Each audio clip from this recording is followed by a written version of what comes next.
Hi and welcome back to another quick guide today. I'll teach you how to change lock screen layout on Android. Android allows you to customize various parts of the lock screen, including wallpapers, clocks, notifications, and shortcuts.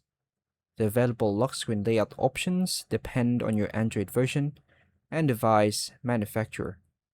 Follow these steps to change the lock screen layout on Android. To begin, lock your Android device, then tap on the empty space.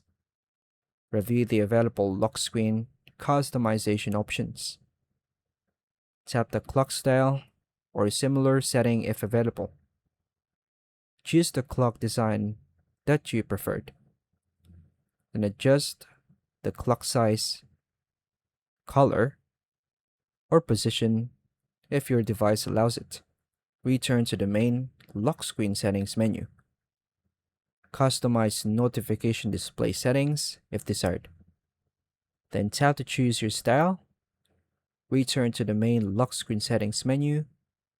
Configure lock screen shortcuts such as camera or flashlight.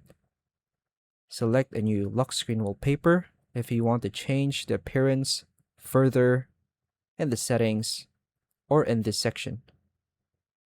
Save or apply your changes. Press the power button to lock your device. Wake the screen and verify that the new lock screen layout appears as expected. Customization options vary by device, but many Android phones from Samsung Electronics, Google, and other manufacturers provide lock screen personalization features. And that's all for now, folks. Thank you for watching.